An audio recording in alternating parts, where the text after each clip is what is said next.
Assalamualaikum warahmatullahi wabarakatuh. Perkenalkan, kami peserta pelatihan dasar CPNS 2021 PPSDM Regional Bandung, kelompok 4, angkatan 19. Saya sendiri Erni Fitriani SPD, rekan saya Nita Novianti ST, dan rekan satu lagi Diah Faridah SPD. Pada kesempatan kali ini, kami diberi tugas untuk mempresentasikan hasil analisis diskusi kami terkait salah satu isu global yang sangat penting dan menarik untuk dibahas, yaitu proxy war. Kami memulai diskusi secara daring dan virtual bersama-sama menganalisis beberapa isu dengan menggunakan metode pentahelix. Lalu kami mengidentifikasi isu prioritasnya dengan menggunakan metode USG. Dan selanjutnya kami menganalisis isu prioritas tersebut dengan menggunakan metode fishbone. Lalu kami mencoba menggali alternatif pemecahan masalah tersebut dengan menggunakan SWOT. Seiring dengan perkembangan teknologi, sifat dan karakteristik perang telah bergeser. Perang masa kini yang terjadi dan perlu diwaspadai oleh Indonesia salah satunya adalah proxy war. Apa itu proxy war? Menurut pengamat militer dari Universitas Pertahanan, Yono Reksodiprojo menyebutkan proxy war adalah istilah yang merujuk pada konflik di antara dua negara, di mana negara tersebut tidak serta-merta terlibat langsung dalam peperangan karena melibatkan proxy atau kaki tangan. Sasaran proxy war: mematikan kesadaran suatu bangsa dengan cara menghilangkan identitas atau ideologi atau keyakinan suatu bangsa yang pada gilirannya akan menghilangkan identitas diri bangsa tanpa kesadaran, tanpa identitas, tanpa ideologi sama dengan bangsa yang sudah rubuh sebelum perang terjadi. Beberapa isu proxy war yang telah kami diskusikan diantaranya terkait penyalahgunaan narkotika dan maraknya tenaga kerja asing di Indonesia. Kami menganalisis yang pertama dengan metode pentahelix. Metode pentahelix itu memiliki 5 komponen, yaitu dilihat dari sisi government, yaitu pemerintah. Yang kedua ada academics dari sisi pendidikan. Yang ketiga ada bisnis dari sisi usaha. Yang keempat ada sivil atau masyarakat. Dan yang terakhir ada media. Berikut hasil analisis kami dengan menggunakan metode pentahelix terkait kedua isu yang saya sebutkan tadi. Yang pertama yaitu penyalahgunaan narkotika. Dari sisi government, lemahnya pemerintah dalam menangani pengedar narkotika kelas atas. Pembentukan undang-undang narkotika belum mengurangi dan menanggulangi peredaran gelap dan penyalahgunaan narkotika dengan menggunakan sarana hukum, pidana atau penal. Dari sisi akademik, kurangnya pemberitaan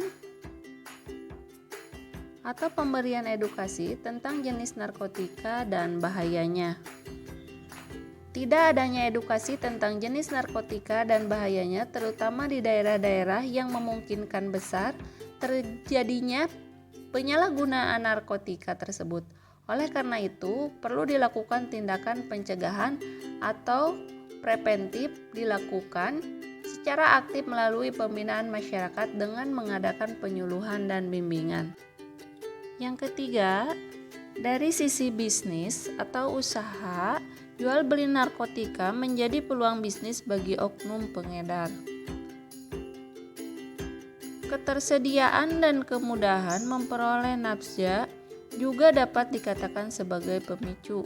Saat ini, Indonesia merupakan sasaran empuk bagi sindikat narkoba internasional untuk mengedarkan barang tersebut, yang pada gilirannya menjadi zat ini dengan mudah diperoleh. Yang keempat, dari sisi sivil atau masyarakat. Masyarakat kurang peduli terhadap perilaku mencurigakan pengguna narkotika. Kurangnya paradigma dalam pencegahan dan penanggulangan, terapi dan rehabilitasi penyalahgunaan narkoba atau nafsa dan kesadaran masyarakat sangat dipengaruhi oleh pemerintah dan profesional tertentu. Yang terakhir dari sisi media, kurangnya pemberitaan tentang bahaya narkotika dan sanksi bagi penyalahgunanya. Kurangnya pemberitaan atau edukasi kepada masyarakat melalui portal digital atau manual. Dan identifikasi isu yang kedua yaitu maraknya tenaga kerja asing di Indonesia. Dari sisi government, pemerintah mempermudah tenaga kerja asing masuk ke Indonesia serta dapat memegang jabatan dan mempunyai saham di Indonesia. Jelas ini terlihat dari disahkannya Undang-Undang Cipta Kerja oleh pemerintah baru-baru ini. Dengan adanya undang-undang tersebut, secara otomatis mengamandemen undang-undang ketenaga kerjaan yang berlaku sebelumnya, sehingga tenaga kerja asing dengan mudahnya masuk ke Indonesia tanpa persyaratan-persyaratan yang sulit seperti yang berlaku sebelumnya. Selanjutnya, dari sisi akademis, kurangnya pengaruh dan kekuatan akademisi dalam membuka pandangan masyarakat. Dalam hal ini, akademisi kurang dapat mempengaruhi masyarakat tentang tenaga kerja asing yang masuk ke Indonesia, sehingga masyarakat seolah-olah acuh terhadap hal ini. Yang selanjutnya, dari sisi bisnis atau usaha. Banyak dukungan para pemodal kepada pemerintah agar melancarkan dan mempermudah tenaga asing masuk ke Indonesia. Ini jelas terlihat dengan lancarnya undang-undang tersebut disahkan dengan tidak memperhatikan warganya. Terlihat di situ bahwa ada kepentingan bisnis yang mempermudah adanya undang-undang tersebut. Yang selanjutnya, dari sisi sivil atau masyarakat. Banyaknya LSM yang banyak diintervensi oleh pihak yang mempunyai kepentingan demi mempengaruhi pandangan organisasi atau lembaga tersebut.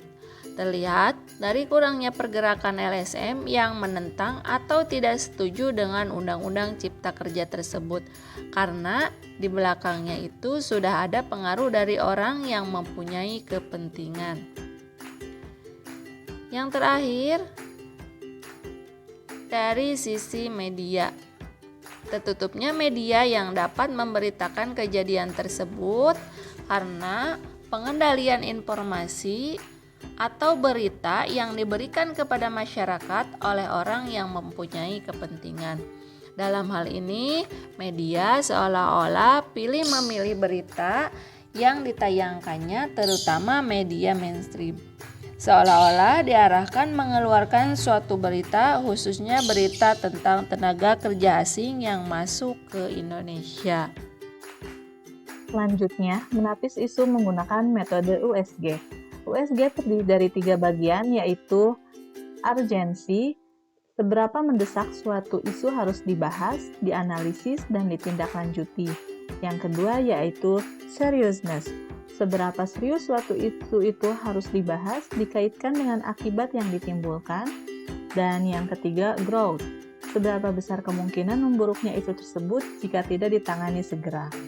Adapun interval dari penentuan prioritas menggunakan metode USG itu, yang pertama yang terdiri dari 5 poin. Nilai yang satu itu sangat tidak mendesak atau tidak gawat dan tidak dampak. Yang kedua, tidak mendesak, tidak gawat atau tidak dampak. Yang ketiga, cukup mendesak, cukup gawat atau cukup dampak. Yang keempat, mendesak, gawat, dampak. Dan yang kelima itu sangat mendesak, sangat gawat atau sangat dampak. Sehingga di sini kita menentukan penentuan prioritas dari isu yang kita analisis.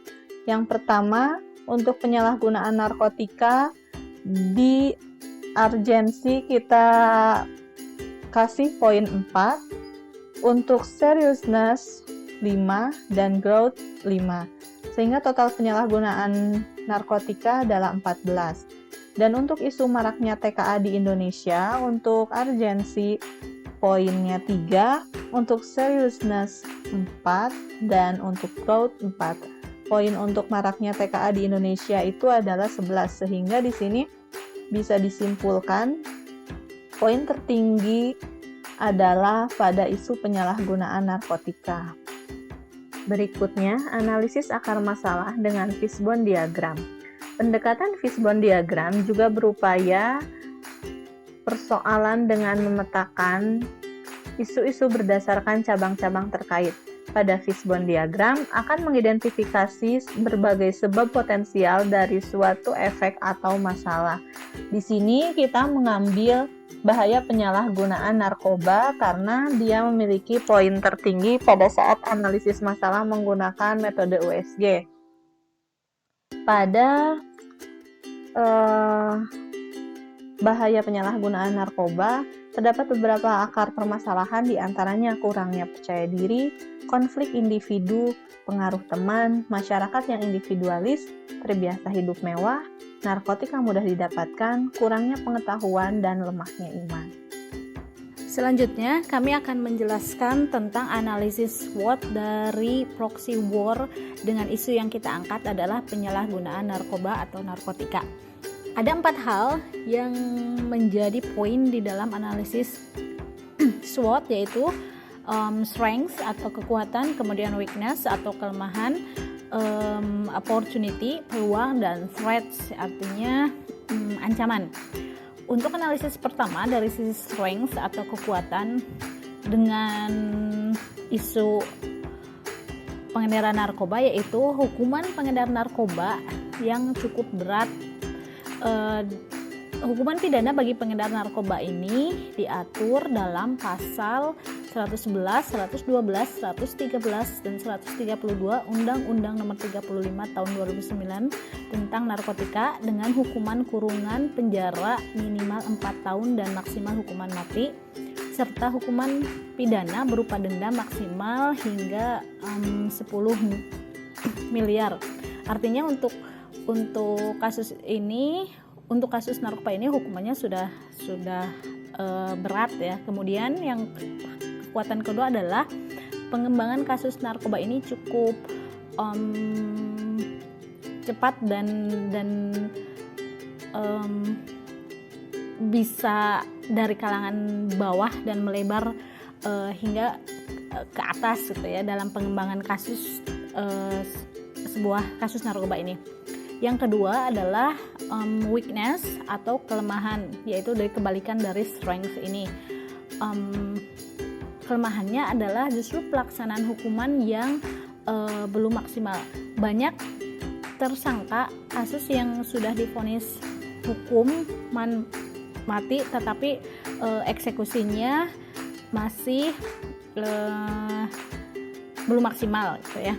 Yang ketiga adalah opportunity atau peluang.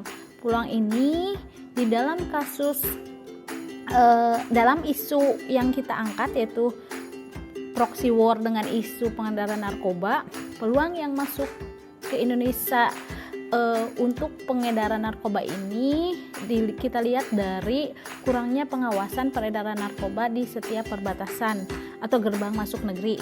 Misalnya baik itu di bandara ataupun di pelabuhan, sehingga orang-orang di luar yang menargetkan Indonesia sebagai pangsa besar, pasar besar untuk narkoba ini cukup gampang untuk masuk ke Indonesia kalau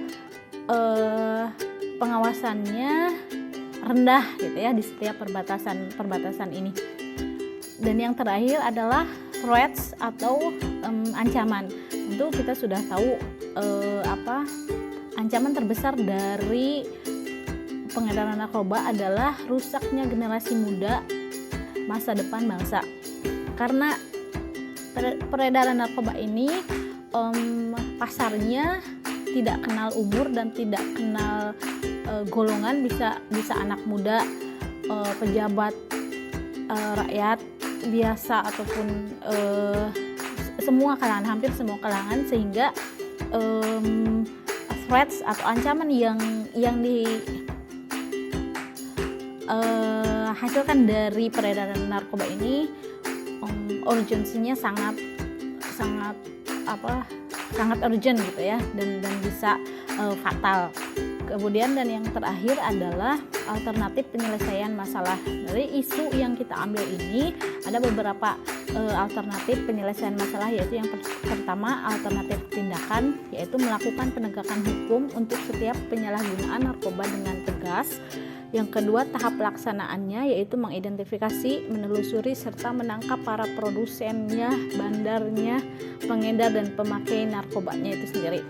Kemudian alternatif penyelesaian masalah yang ketiga adalah hasil yang diharapkan partisipasi aktif dari masyarakat, baik secara individu maupun kelompok yang mempunyai potensi membantu generasi muda dalam kegiatan pencegahan dan pemberantasan narkoba ini. Yang terakhir yaitu keterlibatan pihak terkait, baik itu lembaga pemerintah, kementerian, kepolisian, serta lembaga lain yang terkait untuk memberantas peredaran narkoba ini. Sekian penjelasan kami tentang analisis isu global yang topiknya kita bawa adalah peredaran narkoba atau narkotika. Sekian, terima kasih. Wassalamualaikum warahmatullahi wabarakatuh.